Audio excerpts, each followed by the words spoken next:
Welcome to RK's Stories.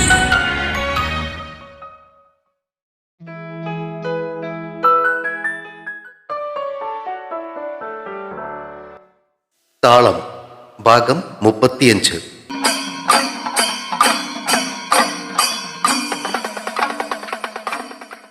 സേതുവിനെ വിളിച്ചുകൊണ്ട് അവൾ നേരെ പോയത് മറൈൻ ഡ്രൈവിലേക്കായിരുന്നു. വൈകുന്നേരമായതുകൊണ്ട് തന്നെ മറൈൻ ഡ്രൈവിൽ തിരക്കുമുണ്ടായിരുന്നു. കൂട്ടത്തിൽ നിന്നും മാറി ഒഴിഞ്ഞ ഒരു സ്ഥലം നോക്കി അവൾ ഇരുന്നു. ഇരിക്കൂ. ഇരിക്കാതെ നിന്ന സേതുവിനെ അവൾ അടുത്തേക്ക് ഇരിക്കാനായി ക്ഷണിച്ചു. പറയൂ മാഡം, എന്താ എന്നോട് പറയാനുണ്ടെന്ന് പറഞ്ഞത്? കമ്പനിക്ക് ഇപ്പോ 3 ഡയറക്ടർമാരാ ഉള്ളതെന്ന് അറിയാലോ. ഉവ്, അറിയാം. 3 പേരും കൂടെ എന്തേലും ഒരു കാര്യത്തിന് ഇറങ്ങി അത് ശരിയാകില്ലെന്ന് നിങ്ങൾ മലയാളികൾ പറയാറില്ലേ? പറയാറുണ്ട്. അവൻ തല കുനിച്ചു. അതിന് എന്തോ ഒരു വാക്കും പറയുമല്ലോ. എന്താ അത്? ഈ 3 പേര് ചേർന്ന് പോയാല് ബാക്കി പൂരിപ്പിക്കാൻ പറയും പോലെ അവൾ അവന്റെ മുഖത്തേക്ക് നോക്കി. മൂഞ്ചി പോകുമെന്ന് സങ്കോചത്തോടെ അവൻ മുഴുമിപ്പിച്ചു. ചിലങ്കകൾ കിലുങ്ങും പോലത്തെ ചിരി അവന്റെ നെഞ്ചകത്തെ തൊട്ടുണർത്തി. ആകൃതിയൊത്ത ചുണ്ടുകൾ കടിച്ചു പിടിച്ച് ചിരി അടക്കിക്കൊണ്ട് അവൾ അവനെ നോക്കി. ഒരു മിടിപ്പ് വിട്ടുപോയതുപോലെ സേതു ഹൃദയഭാഗത്ത് കൈ കൊണ്ടൊന്ന് താങ്ങി. അതുകൊണ്ട് 4 ഡയറക്ടർമാരെ ആക്കിയാലോ എന്നാ എന്റെ ആലോചന. എന്താ താങ്കളുടെ അഭിപ്രായം? അവളുടെ ആ പെട്ടെന്നുള്ള ചോദ്യം കേട്ട് അവൻ കണ്ണു വിഴിച്ചു. അല്ല, അതിനിപ്പോ ഞാനെന്ത് അഭിപ്രായം പറയാനാ മാഡം? അവന്റെ മുഖത്തെ ആശയക്കുഴപ്പം കണ്ട് പൊട്ടി വന്ന ചിരി കടിച്ചമർത്തിക്കൊണ്ട് അവൾ വീണ്ടും ചോദിച്ചു. എങ്കിലും എന്തെങ്കിലും ഒരു അഭിപ്രായം പറയുന്നേ. നല്ല കാര്യമാണ്. ഗുഡ്. താങ്കളെ തന്നെ ആ 4ാമത്തെ ഡയറക്ടർ ആക്കിയാലോ എന്നാ ഞാൻ ആലോചിക്കുന്നേ. തന്നെ മനഃപൂർവ്വം കളിയാക്കുകയാണോ അവൾ എന്നതായിരുന്നു സേതുവിന്റെ സംശയം. പക്ഷേ അവളുടെ മുഖത്ത് നിറഞ്ഞ ഗൗരവമായിരുന്നു. അയ്യോ മാഡം, എനിക്കതിനുള്ള എക്സ്പീരിയൻസ് ഒന്നുമില്ല. പറയുന്നത് കളിയാണോ കാര്യമാണോ എന്നറിയാതെ അവൻ ഒഴിഞ്ഞു മാറാൻ ശ്രമിച്ചു. ഈ എക്സ്പീരിയൻസ് ഒക്കെ ഞാൻ ഉണ്ടാക്കി തരാം. പക്ഷെ ഈ മാഡം വിളി ആദ്യം ഒന്ന് നിർത്തണം. എന്നെ ലക്ഷ്യം എന്ന് വിളിച്ചാൽ മതി. അത് സമ്മതിക്കും പോലെ തല കുലുക്കിയിട്ട് അവൻ പറഞ്ഞു. എക്സ്പീരിയൻസ് ഉണ്ടാക്കി തരികയാന്നേ കുഴപ്പമില്ല. വലിയൊരു കമ്പനിയുടെ ഡയറക്ടർ ആകുക എന്ന് പറയുന്നത് നല്ലൊരു കാര്യമല്ലേ? ചുമ്മാ കളിയാക്കുകയാണ്, അതങ്ങ് തെളിഞ്ഞോട്ടെ എന്ന് കരുതിയായിരുന്നു അവൻ അങ്ങനെ പറഞ്ഞത്. പക്ഷെ അവളുടെ മുഖത്ത് പരിപൂർണ ഗൗരവം മാത്രം. ആഹാ, പക്ഷേ അതിന് കുറച്ച് കഷ്ടപ്പെടേണ്ടി വരും. തയ്യാറാണോ? തയ്യാറാണ്. രാവെന്നോ പകലെന്നോ വ്യത്യാസമില്ലാതെ പണിയെടുക്കേണ്ടി വരും. അതിനും തയ്യാറാണ്. Very good. എന്നാ ഇന്ന് മുതൽ തുടങ്ങിക്കോളൂ. എന്ത്? എന്നെ പ്രേമിക്കാൻ. അവന്റെ കണ്ണുകൾ പുറത്തേക്ക് ഉന്തി വന്നു. പിന്നെ ഇയാൾ എന്താ വിചാരിച്ചേ? രാവെന്നോ പകലെന്നോ വ്യത്യാസമില്ലാതെ എന്നെ പ്രേമിക്കണം. എന്റെ കുസൃതികൾക്കും കുറുമ്പുകൾക്കും കൂട്ടു നിൽക്കണം. എപ്പോഴും എന്നോടൊപ്പം ഉണ്ടാവണം. വാശി പിടിക്കുന്നതൊക്കെ ചെയ്തു തരണം. ദേഷ്യപ്പെടുമ്പോഴും വഴക്കിടുമ്പോഴും എന്നെ സ്വാന്തനിപ്പിക്കാൻ വേണം. കുറച്ച് പാടുപെടേണ്ടി വരും. പറ്റുമോ? അതും പറഞ്ഞിട്ട് അവൾ ചിരിച്ചു. സേതുവിന് അവനെ തന്നെ നഷ്ടപ്പെട്ടു പോയ ആ ചിരി. ഹലോ. മിഴുങ്ങസ്യ എന്നിരുന്ന അവന്റെ മുന്നിലേക്ക് നീണ്ടുവന്ന വിരലുകൾ കൺമുന്നിൽ വിരൽ ഞൊടിച്ചു. സ്വപ്നത്തിൽ നിന്നെന്ന പോലെ ഉണർന്ന് അവൻ അവളെ നോക്കി. എന്തേ, പേടിച്ചു പോയോ? അവൻ മറുപടി പറഞ്ഞില്ല. അങ്ങനെ പ്രേമിച്ച് എന്നെ വിവാഹം കഴിച്ച് പിന്നെ എന്റെ കുട്ടികളുടെ അച്ഛനായിട്ട് ഈ പറയുന്നത് പോലെയൊക്കെ ചെയ്യാവുന്നുണ്ട്. താങ്കളെ ഞാൻ ഈ കമ്പനിയുടെ ഡയറക്ടറായിട്ട് പ്രൊമോട്ട് ചെയ്യുന്നതാ. എന്തു പറയുന്നു? താടിക്ക് കയ്യും കുത്തി അവന്റെ മറുപടിക്കായി അവൾ കാതോർത്തു. അല്പനേരത്തെ നിശബ്ദതയ്ക്കൊടുവിൽ അവൻ പറഞ്ഞു. എന്ത് പറയണമെന്ന് എനിക്കറിയില്ല. പക്ഷെ സത്യം പറഞ്ഞ ഇന്നലെ ഞാൻ ഉറങ്ങിയിട്ടില്ല. Very good. എന്നെ കുറിച്ച് ഓർത്തിട്ടല്ലേ? എങ്ങനെ മനസ്സിലായി? So simple.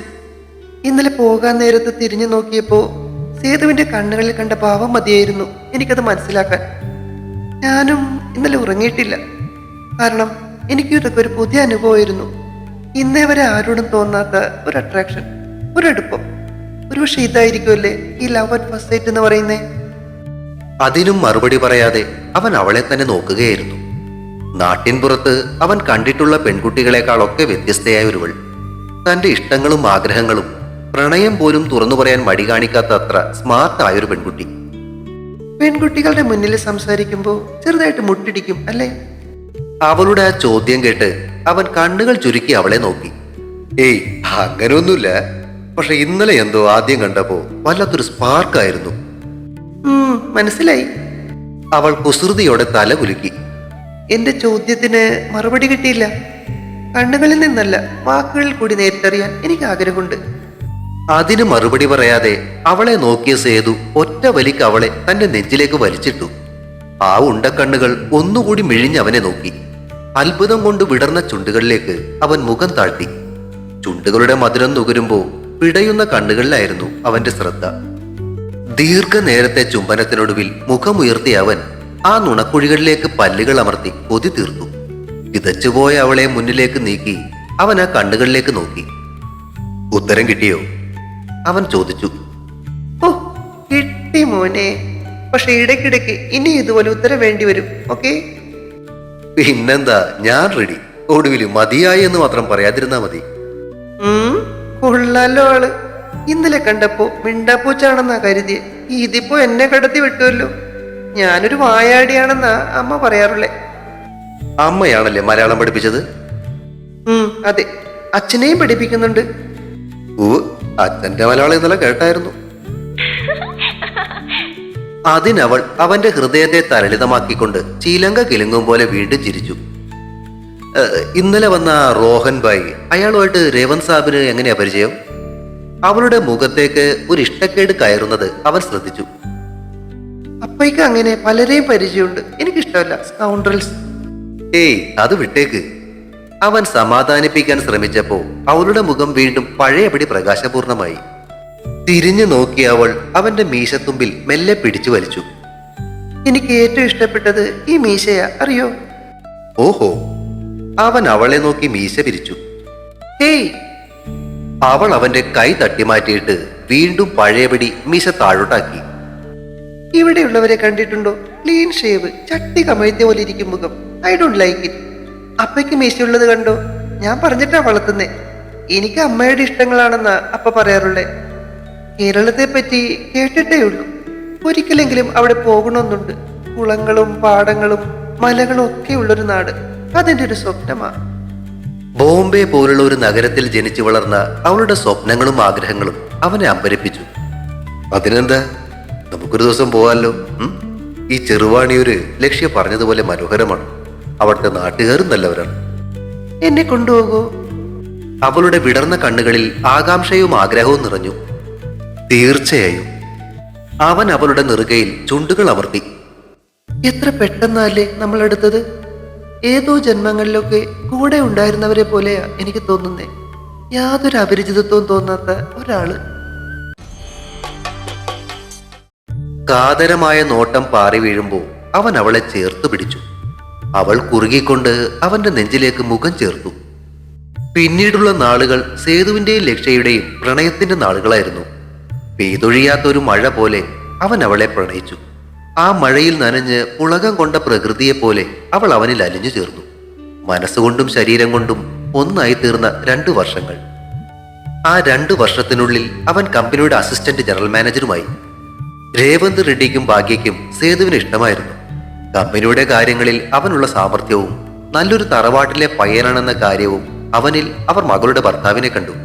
വിവാഹാലോചനയുമായി ഭാര്യയെടുത്ത് വന്ന് സേതുവിന്റെ അച്ഛനെയും വല്യച്ഛനെയും ഒക്കെ കാണാമെന്ന് രേവന്തും ഭാഗ്യവും തീരുമാനിച്ച സമയത്താണ് അപ്രതീക്ഷിതമായി ഒരു ദുശ്ശകുനം പോലെ ദുബായിൽ നിന്നും റോഹൻ ഭായിയുടെ ഫോൺ വന്നത്. രേവന്ത് റെഡ്ഡിയുടെ ബിസിനസ്സിൽ പാർട്ണറാകാൻ താല്പര്യമുണ്ട് എന്നതായിരുന്നു അയാളുടെ ആഗ്രഹം. അക്കാര്യം സംസാരിക്കാനായി അയാൾ അനിയനെ പറഞ്ഞയക്കുകയും ചെയ്തു. എന്നാൽ രേവന്ത് റെഡ്ഡിക്ക് അവരുമായി ഒരു ബിസിനസ്സിന് താല്പര്യമുണ്ടായിരുന്നില്ല. മയക്കുമരുന്ന് ഉൾപ്പെടെയുള്ള അനധികൃത കാര്യങ്ങൾ ചെയ്തിരുന്ന റോഹനും റോഷനും ഭാഗ്യ ഷിപ്പിംഗ് ഏജൻസിയുടെ റെപ്യൂട്ടേഷൻ മുതലെടുക്കാൻ വേണ്ടിയാണ് അത്തരമൊരു കൂട്ടുകച്ചവടത്തിന് മുതിർന്നതെന്ന് വ്യക്തമായിരുന്നു. അതുകൊണ്ട് തന്നെ രേവന്ത് ആദ്യമേ അതങ്ങ് നിഷേധിച്ചു. കൂനിന്മേൽ കുരു പോലെ ആ ഇടക്ക് ആരോ ഒറ്റുകൊടുത്ത് ഭായിമാരുടെ ഗോഡൌണിൽ ബോംബെ പോലീസിലെ ആത്മാർത്ഥതയുള്ള പോലീസുകാരുടെ നേതൃത്വത്തിൽ ഒരു റെയ്ഡും നടന്നു. അന്നതിന് നേതൃത്വം നൽകിയത് അവിടെ ACP ആയിരുന്ന ധീരജ് ശർമ്മയായിരുന്നു. ലക്ഷ്യയുടെ കുടുംബത്തോടൊപ്പം നാട്ടിലേക്ക് പോകാനിരുന്ന ദിവസം വൈകുന്നേരം പാക്ക് ചെയ്യുന്നതിനിടയിലാണ് ലക്ഷ്യയുടെ വീട്ടിൽ നിന്നും ഫ്ളാറ്റിലേക്ക് രേവന്ത് റെഡ്ഡിയുടെ ഫോൺ വന്നത്. എത്രയും പെട്ടെന്ന് വീട്ടിലെത്താൻ ആവശ്യപ്പെട്ടുകൊണ്ടുള്ള ഫോൺ വിളിയിൽ നിറഞ്ഞിരുന്ന പരിഭ്രമം ശ്രദ്ധിച്ചതോടെ സേതുവിനൊപ്പം ശിവനന്ദനും വിഷ്ണുവും കൂടി മലബാർ ഹിൽസിലുള്ള ലക്ഷ്യയുടെ വീട്ടിലേക്കെത്തി. വീട്ടിലേക്ക് കയറി ചെല്ലുമ്പോൾ തന്നെ സെക്യൂരിറ്റിക്കാരെ പോലെ തോന്നിക്കുന്ന കുറച്ചധികം ആൾക്കാരെ കണ്ട് ആശങ്കയോടെയാണ് അവർ അകത്തേക്ക് കയറിയത്. രേവന്തും ഭാഗ്യയും ലക്ഷ്യയും സ്വീകരണ മുറിയിൽ തന്നെ ഉണ്ടായിരുന്നു. രേവന്ത് സെക്യൂരിറ്റിക്കാരുടെ തലവൻ എന്ന് തോന്നിക്കുന്ന ആളോട് എന്തോ സംസാരിക്കുകയായിരുന്നു. പരിഭ്രമവും ഭയവും നിറഞ്ഞ അവരുടെ മുഖത്തു നിന്നും പ്രശ്നം ഗുരുതരമാണെന്ന് മനസ്സിലാക്കിയ സേതുവിന് ചോദിക്കാനുള്ള അവസരം കിട്ടും മുന്നേ ഭാഗ്യ പറഞ്ഞു, മോനെ, നീ എത്രയും പെട്ടെന്ന് ഇവളെയും കൊണ്ട് ഇവിടുന്ന് പോകണം. കിട്ടുന്ന ട്രെയിനിൽ കേരളത്തിലേക്ക് പോയിക്കോളൂ. ഇവിടെ ആകെ പ്രശ്നമോ? എന്താ പ്രശ്നം? ആ റോഷനും ആൾക്കാരും എപ്പോ വേണേലും വരും. പോലീസിന് വിവരം കൊടുത്തത് നമ്മളാണെന്നാ അവർ പറയുന്നേ. സംസാരിച്ച് നിൽക്കണ്ട, വേഗം പോയിക്കോളൂ. ഭാഗ്യ മേഡം തിടുക്കം കൂട്ടി. സേതു ലക്ഷ്യയെ നോക്കി. അവൾ ആകെ ഭയന്ന് വിറച്ചു നിൽക്കുകയായിരുന്നു. കൈ നീട്ടേണ്ട താമസമേ ഉണ്ടായിരുന്നുള്ളൂ. അവൾ ആ കയ്യിൽ പിടിച്ച് അവന്റെ അടുത്തേക്ക് ചേർന്ന് നിന്നു. അമ്മ, നിങ്ങളെ ഇവിടെ ആക്കിയിട്ട് ഞാൻ എങ്ങനെ പോകുന്നേ? സങ്കടവും പരിഭ്രമവും കൊണ്ട് അവളുടെ വാക്കുകൾ പതറിയിരുന്നു. മോളെ, അതൊന്നും ആലോചിച്ച് നിൽക്കാനുള്ള സമയമല്ല ഇത്. ഞങ്ങളുടെ കാര്യം ഈ സെക്യൂരിറ്റിക്കാർ നോക്കിക്കൊള്ളൂ. നീ കൂടെ ഇവിടെ ഉണ്ട്, അത് കൂടുതൽ പ്രശ്നമാകും. അതുകൊണ്ട് കൂടുതലൊന്നും ആലോചിച്ച് നിൽക്കാതെ എത്രയും പെട്ടെന്ന് ഇവർക്കൊപ്പം ഇവിടുന്ന് പോകാൻ നോക്കൂ. സേതു വീണ്ടും അവളെ നോക്കി. പോകാമെന്ന് സൂചിപ്പിക്കും പോലെ ലക്ഷ്യ തലകുലുക്കി. വിഷ്ണു സ്വീകരണ മുറിയിലിരുന്ന ഫോണിനടുത്തേക്ക് ഓടി. അവൻ ഫോൺ എടുത്ത് ആരെയൊക്കെ വിളിച്ചു പറയുന്നതിനിടയിൽ ലക്ഷ്യ അച്ഛനോടും യാത്ര പറഞ്ഞു. ബേട്ടാ, സവാൽക്കെ ജാനാ? സേതുവിനെ കെട്ടിപ്പിടിച്ച് രേവന്ത് സാബ് യാത്രാനുമതി നൽകി. ശിവനന്ദൻ കാർ എടുത്തപ്പോ വിഷ്ണു മുന്നിലെ സീറ്റിലേക്ക് കയറി. പുറകിലെ സീറ്റിൽ തോളിലേക്ക് തല ചായ്ച്ച് കരഞ്ഞ ലക്ഷ്യയെ ആശ്വസിപ്പിക്കുകയായിരുന്നു സേതു. ഒരു കാറിൽ 4 സെക്യൂരിറ്റിക്കാരും അവരെ പിന്തുടർന്നു. മലബാർ ഹിൽസിൽ നിന്നും മുന്നോട്ടു പോയ കാർ സർദാർ വല്ലഭായ് പട്ടേൽ റോഡിലേക്ക് കയറിയപ്പോ കുറച്ച് ബൈക്കുകൾ അവർക്കൊപ്പം എത്തി. ബൈക്കിന്റെ പിന്നിലിരിക്കുന്നവരുടെ കൈകളിൽ ഹോക്കി സ്റ്റിക്കുകളും വടികളും ഒക്കെയുണ്ട്. കോളേജിലെ പിള്ളേരാ, വിഷ്ണു പിന്നിലേക്ക് തിരിഞ്ഞു പറഞ്ഞു. ശിവനന്ദന്റെ കാല് ആക്സിലേറ്ററിൽ അമർന്നു. ഛത്രപതി ശിവജി മഹാരാജ് ടെർമിനൽസ് റെയിൽവേ സ്റ്റേഷനായിരുന്നു അവരുടെ ലക്ഷ്യം. റെയിൽവേ സ്റ്റേഷന്റെ അടുത്തേക്ക് എത്താറായപ്പോഴാണ് 2 ജീപ്പുകൾ അവരുടെ കാറിന്റെ മുന്നിലും പിന്നിലുമായി വന്നു നിന്നത്. ലക്ഷ്യയെ കൈക്കുള്ളിൽ അടക്കി പിടിച്ചുകൊണ്ട് മുന്നിലേക്കും പിന്നിലേക്കും സേതു നോക്കുന്നതിനിടയിൽ ജീപ്പുകളിൽ നിന്നും കുറച്ചുപേർ ചാടിയിറങ്ങി. കാറിനു നേരെ നടന്നു വരുന്നവരുടെ കയ്യിലെ മാരകായുധങ്ങൾ കണ്ട് അവൻ ശിവനന്ദനെയും വിഷ്ണുവിനെയും നോക്കുന്നതിനിടയിൽ കോളേജ് പിള്ളേരുടെ ബൈക്കുകളും അതിനിടയിലേക്ക് കയറി വന്നു. ബൈക്കുകളിൽ വന്നിറങ്ങിയ പിള്ളേരെ കണ്ടതും ജീപ്പുകളിൽ വന്നവന്മാർ സേതുവും കൂട്ടരും വന്ന കാറിന് നേരെ ഓടി. അപ്പോഴേക്കും ഹോക്കി സ്റ്റിക്കുകളുമായ കോളേജ് പിള്ളേർ അവന്മാർക്കിടയിലേക്ക് ചാടി വീണിരുന്നു. പൊരിഞ്ഞ അടി നടക്കുന്നതിനിടയിൽ ചിലർ കാറിന്റെ മേലേക്ക് വന്നു വീണതിന്റെ ശക്തിയിൽ കാറ് കിടന്ന് കുലുങ്ങിയപ്പോ ലക്ഷ്യ പേടിയോടെ സേതുവിനെ കെട്ടിപ്പിടിച്ചു. ഉള്ളിൽ നിന്നും ലോക്ക് ചെയ്തിരുന്ന കാറിന്റെ പിന്നിലെ ഡോർ തുറക്കാൻ ശ്രമിച്ച് പരാജയപ്പെട്ടപ്പോ ഗുണ്ടകളിൽ ഒരുത്തന്റെ കയ്യിലിരുന്ന ഇരുമ്പുവടി കാറിന്റെ ചില്ല് തകർത്തു. അകത്തേക്ക് ചിതറിത്തെറിച്ച ചില്ലുകൾ ലക്ഷ്യയുടെ ശരീരത്തിൽ വീഴാതെ സേതു അവളെ പൊതിഞ്ഞു പിടിച്ചു. ഉള്ളിലേക്ക് കൈയിട്ട് ഡോർ തുറക്കാൻ ശ്രമിക്കുന്നവനെ തടയാനായി ശിവനന്ദൻ കാറിൽ നിന്നും ചാടി ഇറങ്ങി. അവന്റെ ചവിട്ട് കൊണ്ട് ഇരുമ്പ് വടിയും പിടിച്ചു നിന്നവൻ ദൂരേക്ക് തെറിച്ചുപോയി.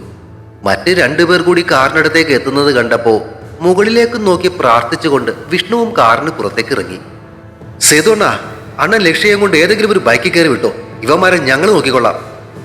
ചവിട്ടുകൊണ്ട് താഴെ വീണവന്റെ കയ്യിൽ നിന്നും തെറിച്ചുപോയ ഇരുമ്പോടി എടുക്കുന്നതിനിടയിൽ ശിവനന്ദൻ വിളിച്ചു പറഞ്ഞത് കേട്ട് സേതു ലക്ഷ്യയും വലിച്ച് കാറിൽ നിന്നും പുറത്തേക്ക് ഇറങ്ങി.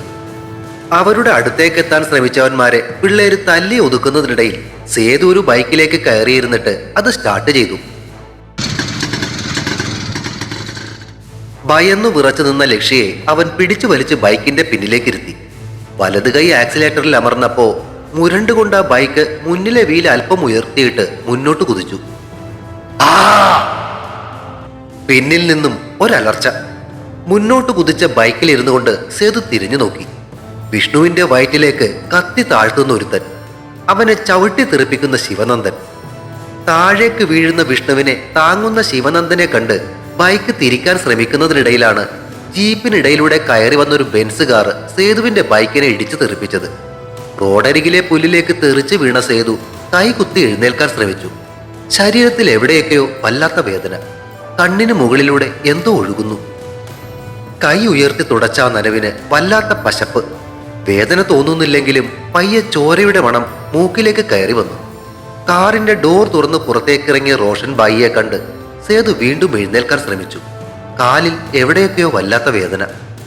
പാന്റിന്റെ പോക്കറ്റിലേക്ക് നീണ്ട റോഷൻ ബായിയുടെ കൈ വെളിയിൽ വന്നപ്പോൾ അതിലൊരു കറുത്ത റിവോൾവർ ഇരിക്കുന്നത് കണ്ടതും സേതു തല ചരിച്ച് ലക്ഷ്യം എവിടെയാണെന്ന് നോക്കി.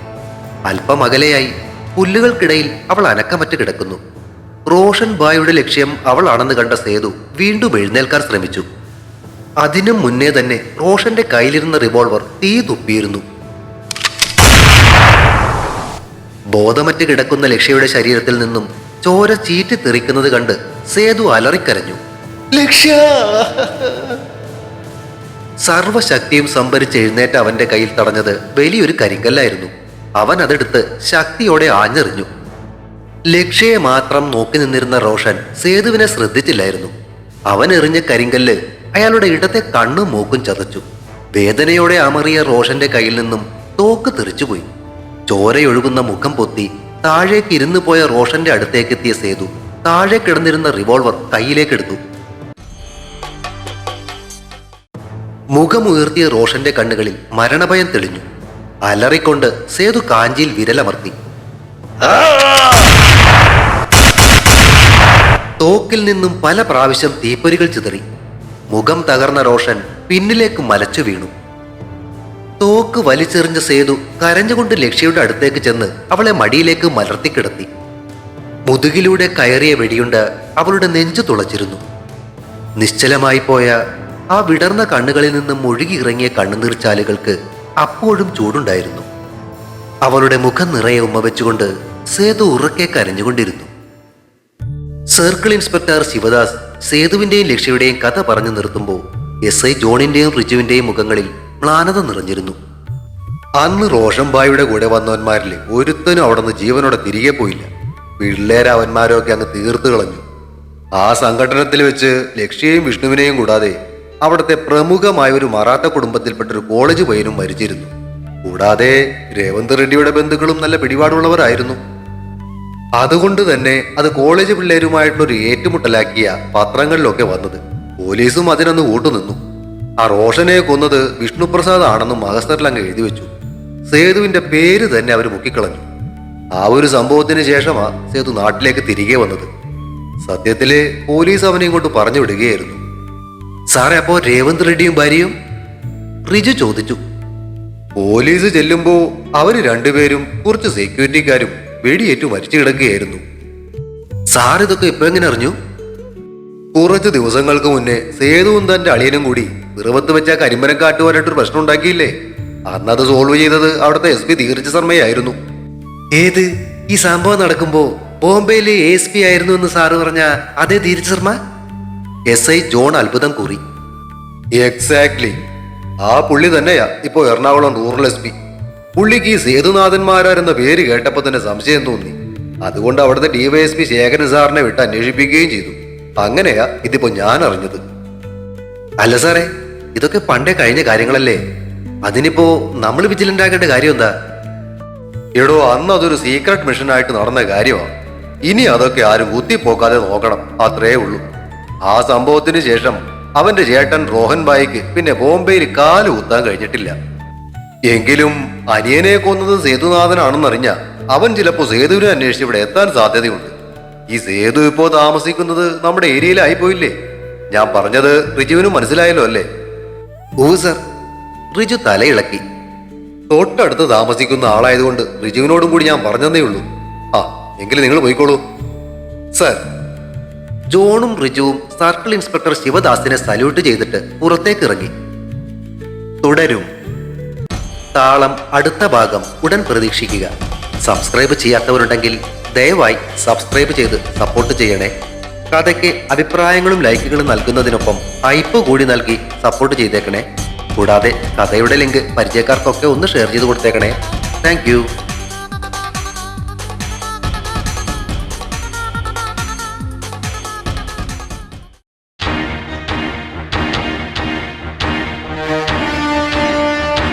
See you soon.